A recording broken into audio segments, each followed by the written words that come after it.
But what do we mean by I? Who am I? What is the self? Because we use the word so much, we think we know what it means. The number of times we use it each day, you think we knew what it meant. Turns out we don't. I mean, you ask anybody to define the I, and it's like, well, I'm Peter Russell, that's just my name. Well, I'm British, that just happens to be my passport, where I was born. You know, I'm male. I could be living in a female body. I might have different feelings, reactions, emotions, worldview, but that sense of I-ness would still be the same. We even say, I'm not the same person I was 20 years ago, which is actually a very interesting statement when you think about it. I am not the same person I was 20 years ago. Who isn't, implicit in that is, I have always been the same, but my character, personality, worldview, choices, likes, dislikes may have changed. The things I surround myself with, identify with, have changed. And that sense of I-ness is the same sense of I-ness we had when we were 5 years old. What is this deep, deep sense of I-ness? This is what the mystics have explored, and even physicist Schrödinger looked into this, and he said, what is this I? He says, you will on close introspection, introspection, not analysis, close introspection, looking into yourself, i.e. meditation, find that what you really mean by I is the ground stuff upon which all experiences and memories are collected. So what we really mean by I, and this is what you realize, I think, the more meditation you do, is the feeling of I or amness is the feeling of consciousness itself. It's just that feeling of being something isn't actually anything to do with being an individual, just the feeling of being aware. And then we then make the mistake of thinking the I is a thing. It's this reification again. We make experiences things, we have this feeling of I-ness, and we say, oh, it's a thing. What is it? There's nothing there. Just like there's no matter there. So the truth is you are consciousness, period, nothing else.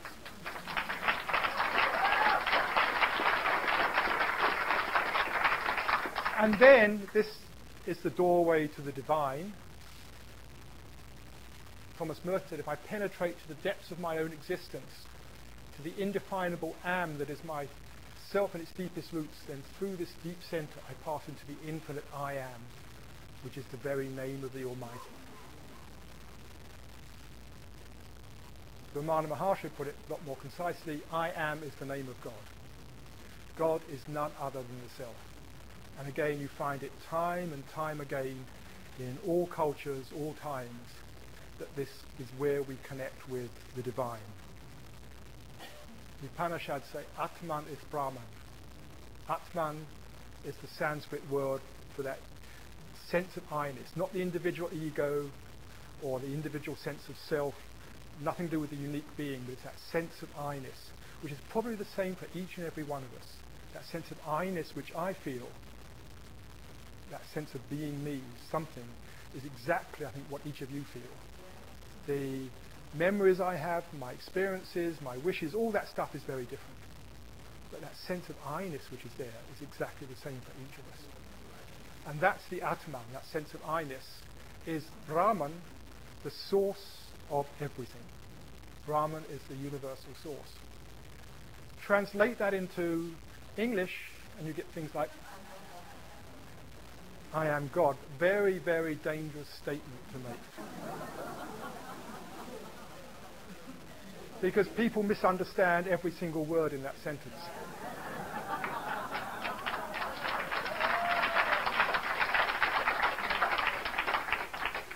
Ram Dass tells this story of how he went to visit his brother in a mental institution, and his brother says to him, how come I go around the world saying I am God and they lock me up and give me all these medicines and things to try and convert me? You go around the world saying you are God and everybody flocks to your talks and lectures. And he said, says Ram Dass, the difference is I also say that everybody else is too.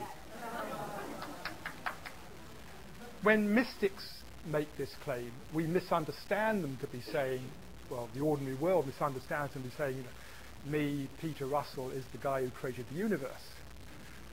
Doesn't mean that at all. is that experience of that deep, deep sense of I-ness, that deep sense of amness, is what we call God. And when you're in deep meditation, the qualities that start arising are the qualities we ascribe to God. God is peace, with that deep peace in meditation, that the heart opens, that feeling one is love. You know you are love, it's usually covered up by all the other stuff that's going on. God is light, the light of consciousness. In fact, if we say God is, even looking from a traditional point of view, God is the source of everything. Everything in the world, as I've been saying, is a manifestation of consciousness. God is consciousness. The way we know God is by knowing consciousness in its essence. Of course, just to finish, show this isn't new, and my favorite quotes from 12th century Spanish mystic Ibn al-Arabi. God sleeps in the rock, dreams in the plant, stirs in the animal, and awakens in man. I would like to modify that and say begins to awaken in man, I think, and woman.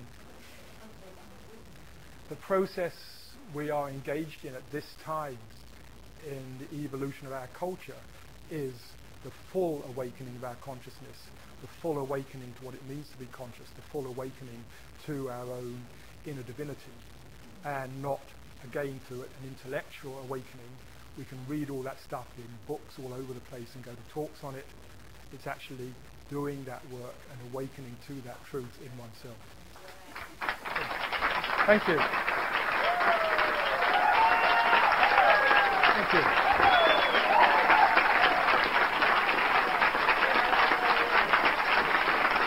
Thank you.